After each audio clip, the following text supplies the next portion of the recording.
Cinema పెద్ద cinema. దీని అర్థమేంటి? ఏం లేదు. ఏ సినిమా వెనక ఎంతమంది పెద్దలున్నారు అనేది పెద్ద సినిమా. ఏ సినిమాకు పెద్దగా అండలేదు అనేది చిన్న సినిమా. ఒకప్పుడు అర్థం ఎలా ఉన్నా ఇప్పటి అర్థమైతే ఇదే. ఇండస్ట్రీని శాసిస్తున్న ఆ నలుగురు అనే మాట కొన్నాళ్లుగా వినిపించడం లేదు. కానీ వినిపించకుండానే శాసిస్తున్నారు వాళ్ళు. ఏ సినిమా ఎప్పుడు రిలీజ్ చేయాలి, ఏ సినిమాకు ఎన్ని థియేటర్స్ ఇవ్వాలి, ఎవరిని తగ్గమని బెదిరించాలి, ఎవరి సినిమాను వాయిదా వేసుకోమని బ్లాక్మెయిల్ చేయాలి అనేది ఆ నలుగురు లేదా ఐదుగురి చేతుల్లోనే ఉంది. ఈ ఐదుగురికి దగ్గరగా ఉన్న నిర్మాతలు తీసినవే ఇప్పుడు పెద్ద సినిమాలు. అంటే ఎందుకో బలమైన కంటెంట్ ఉన్న సినిమాలంటే వీరికి భయం. తమతో పాటు వాళ్ళు రావడానికి ఇష్టపడరు. అందుకే బలవంతంగా వాయిదా వేయిస్తుంటారు. అందుకోసం ఏమైనా చేస్తారు.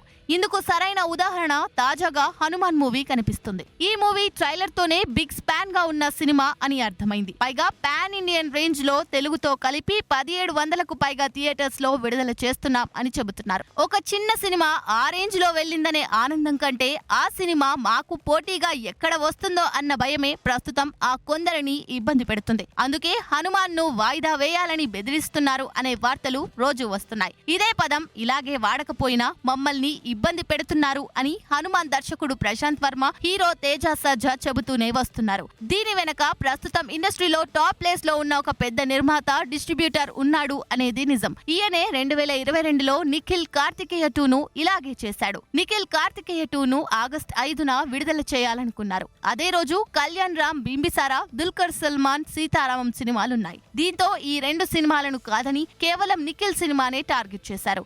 అతన్ని పోస్ట్ పోన్ చేసుకోమని చాలా ఇబ్బంది పెట్టారు. కళ్యాణ్ రామ్ కు నందమూరి బ్యాక్ గ్రౌండ్ ఉంది. సీతారామం అశ్వని దత్ సినిమా కాబట్టి వీరి బలం ఎక్కువ. బలహీనమైన నిఖిల్ సినిమాను ఫోర్స్ చేశారు, భయపెట్టారు, బాధ పెట్టారు. చివరికి కార్తికేయ 2ను ఆగస్టు 12న విడుదల చేయాలనుకుంటే ఆ రోజు ప్రాబ్లం క్రియేట్ చేశారు. ఆగస్టు 12న నితిన్ మాచర్ల నియోజకవర్గం ఉందని ఇబ్బంది పెట్టారు.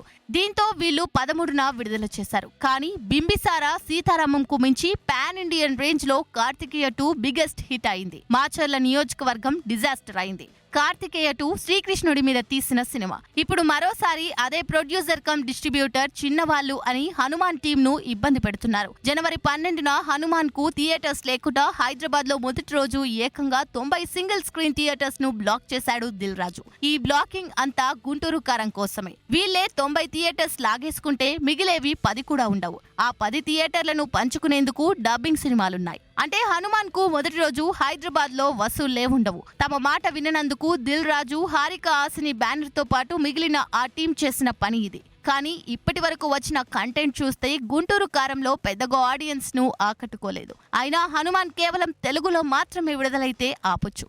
కానీ నార్త్ లో ఈ చిత్రానికి 1500 థియేటర్స్ బుక్ అయి ఉన్నాయి. ఇక్కడ ఆపితే అక్కడ పెద్ద మొత్తంలో సమస్య అవుతుందని తెలిసి కూడా భయపెడుతూ బాధ పెడుతున్నారంటే ఇండస్ట్రీ ఎవరి చేతుల్లో ఉందో, ఎవరి అదుపాజ్ఞలో సింపుల్ గా అర్థం చేసుకోవచ్చు. అందుకే కొత్త నిర్మాతలు అంటారు, ఇక్కడ సినిమా తీయడం సులువే, కానీ రిలీజ్ చేయడమే పెద్ద టాస్క్ అని. ఏదేమైనా కార్తికేయ 2 దేశవ్యాప్తంగా బ్లాక్ బస్టర్ అయి శ్రీకృష్ణుడి సత్తాను చాటింది. ఇప్పుడు హనుమాన్ వంతు రిజల్ట్ రిపీట్ అయితే దేశంలో రామ మందిర ప్రారంభం అనే హడావిడి కూడా ఉంది. కాబట్టి హనుమాన్ దెబ్బకు దేశవ్యాప్తంగా బాక్స్ ఆఫీసులు షేక్ అవ్వడం ఖాయం.